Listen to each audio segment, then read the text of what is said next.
Yeah, my wonderful people, viewers and subscribers all over the world. Good morning, good afternoon, and good evening. I welcome you all to another episode of Biafrans Must Succeed. Lamentation 35, verse 35. Anyway, I want you to just join me to listen to this, our brother, Nnamdi TV. And the speaker is Mazi Simon EKPa II. We titled him Simon EKPa II because of his wisdom and because of the way he analyzes things.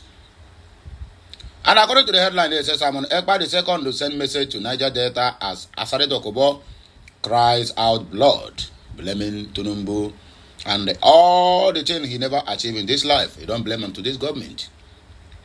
But I don't want to waste much of your time. Neither do I want to waste mine. Because time is money. I would like us to listen to this together. There's a lot of wisdom that is attached in this video. That is why I said, let me get this to my platform so that other of my audience can also witness, also be a witness to what this our brother have said. Mr. Okay, you can call him Mazi Akuna. That is his name. He hails from Abia State. The same state with Nnamdi Kanu. You can see the wisdom.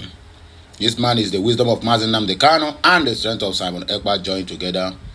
He speaks without fear of favor. Without fear of anything. If you like, you can get him arrested. He said he don't care. Let us go straight to the reason why we're here this morning. Please like, share, comment, and make sure to subscribe to my channel for more interesting videos coming your way. If you have anything to say concerning this matter or concerning this video, please drop it at the comment section. Don't forget, you need to share this video so that it will get to every nooks and crannies of the Biafran territory. Oh yeah, let us go there. Yeah, I can see that your brother, you Niger Deltans, so-called, because you've accepted that appellation as a label, to yourself. Your brother Mujahid Asar Dokubo is crying again. This time around, I don't know what they did to him that is biting his brain intensely. All of you were here when that man was running his mouth here and here, that he had known Tinubu, Ahmed Tinubu, since the 18th century, since the 19th century, and that if he fails, they should hold him responsible. The video is there, or the videos are there. You see this internet that we all are. In fact, whatever we do here will be used against us. That is why we are always, this is the era of you coming to tell lies and all this rubbish, and go scot-free has gone. Now people will just a click, a tap of the button, they will bring you back to everything you said. You see how so many people you call human beings are going back to eat their vomit, what they vomited from their mouths, and the rest. The same Asad Dokubo now is crying today, after running his mouth everywhere. You see, challenging people to hold him responsible if Tinubu fails. Now he's talking about now aligning with the North, that they will see what's fucked up in your life. Asari Mujahid, I'm telling you, this justifies me, calling you a fool, a very big fool, an incurable moron. Those were the very words I used, in my last video when I spoke to you. I called you a big fool, an incurable moron, and it justifies it. And that is just what you are. Take it or leave it. Now, having said that, you are all in the country where you see how things are going. People are crying. Inflation is biting harder. People are suffering. People cannot even afford the basic necessities of life in that ZUU you call Nigeria. If people don't see anything to talk about, you don't talk about all of these things. It is out to talk about Sharia in the constitution of that ZUU that you're talking about. How to impose Sharia on everybody in the country. All of you here are nothing but monkeys and morons. The reason why I'm coming out to refute this Sharia thing is to let everybody know that those people who sat down to even conceive these ideas are nothing but criminals. They have ulterior motive. Under no circumstances at all, in any way, should any ideology be imposed on anybody, even to make it a national issue at all. It's not even there. I want to let the people know that even the very Quran that they claim to believe in has denied them, has even abandoned them, has even rebuked them already. The Quran says, La ikra fi din. There is no compulsion in religion. That is what it means. And then another verse of the Quran says, Lakum dinukum waliyadin. Understand? To you be your religion, and to me be my religion. You see those two verses of the Quran I quoted, guarantee religious freedom and conscience. And even the very constitution you people are talking about, you have in that ZUU, at least section 38 of the 1999 Constitution of the Federal Republic of the ZUU, as amended, has also debunked that.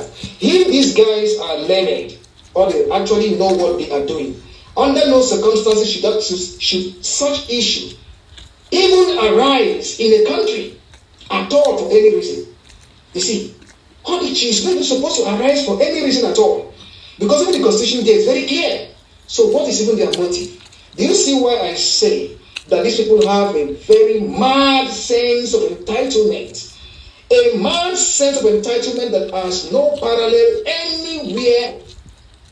Many people sitting down, they should have known. Even before they even talk about it, they are supposed to refer to the Constitution first and foremost. To see what does the Constitution say about what we are intending to do. But because they are monkeys, you're all monkeys in that ZUU, you don't have respect for the rule of law.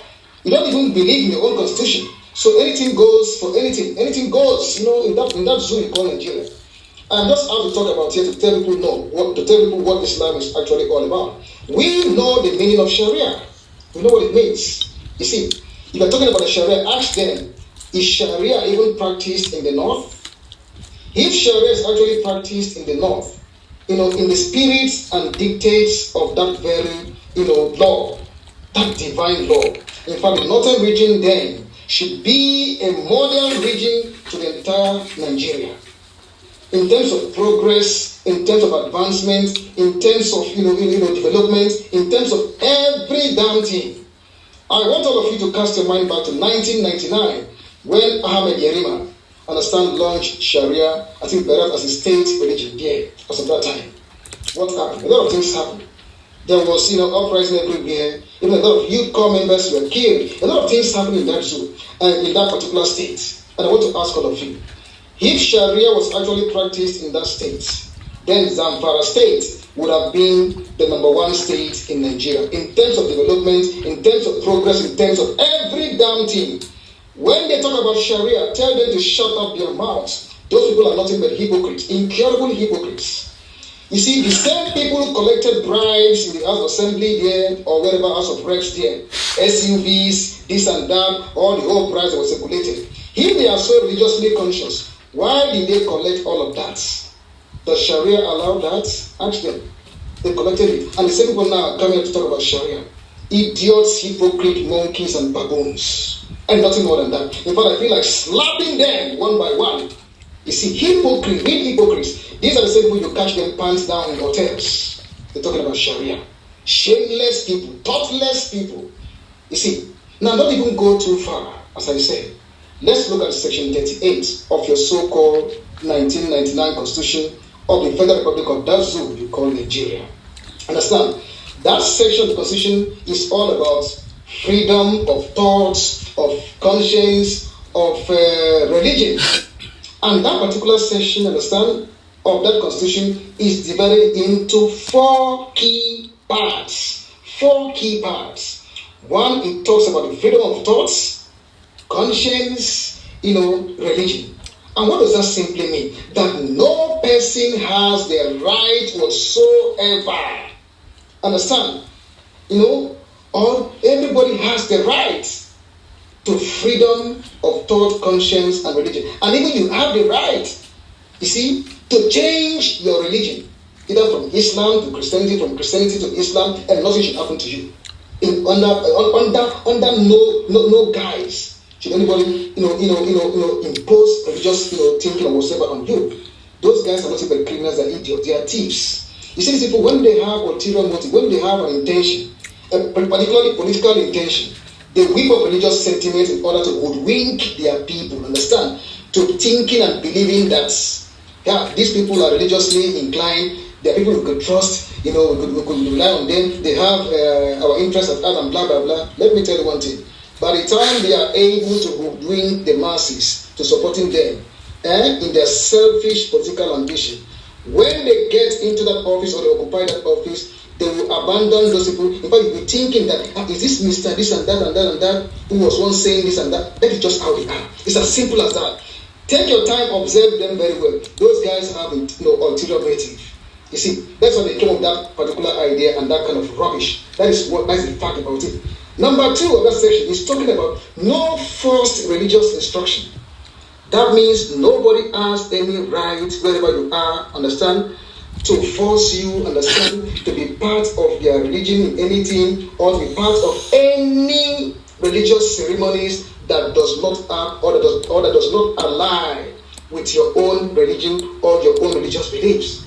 If you want to go to a Muslim party, you are free to go, you can, yeah, fine. But don't go there and allow them to impose the ideas on you. And a Muslim can come to your own party, you have no right to impose your idea on him. That's the fact about it. Believe your own, I believe my own. What's the fact about it? That's just how life is. That's just how life should be. And then again, religious communities' rights. That means religious communities have their rights. Understand? To practice their religion wherever they are, in their educational institution or whatsoever, wherever they are. If as a Christian you are in the law school, understand, you have the right in that same institution, understand, to practice your religion and all of that. This is just nothing but the fact. And another thing again is that same section, understand, prohibits secret societies, that nobody is allowed to form or to participate or to promote any secret society in any way at all. This is what the Constitution there guarantees. But because anybody can wake up there in that zoo and then say whatever rubbish, understand, everybody goes for it, understand. So that is just nothing but nonsense. Please go and tell those guys who are bringing that idea that they are nothing but criminals. They are hypocrites, real thoroughbred hypocrites. Quote me anywhere, tell them I said that. They are nothing but criminals and hypocrites. That's the fact about it. No imposition of religion on anybody. So that is it, and I don't hear them finish from the mouth of Simon EKPa the second, or you can address him by his name, Mazi Akunaya. Here are the few comments that follow this broadcast, so we don't have to wait much of your time. According to at last dawn of 1998, he said, very well said. Adana Aworomo said, we miss you, bro. Thanks for the guidelines. At Osinachi said, bro, please come often. Where have you been? We appreciate you. Be safe. Charles Sonny said, good evening, sir. Longest time, we miss you. And according to the response from Mbidi TV, he said, we have some little issues with our channel. We are coming back gradually.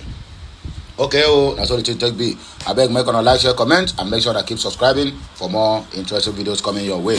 I'll be right back. Okay, Messiano.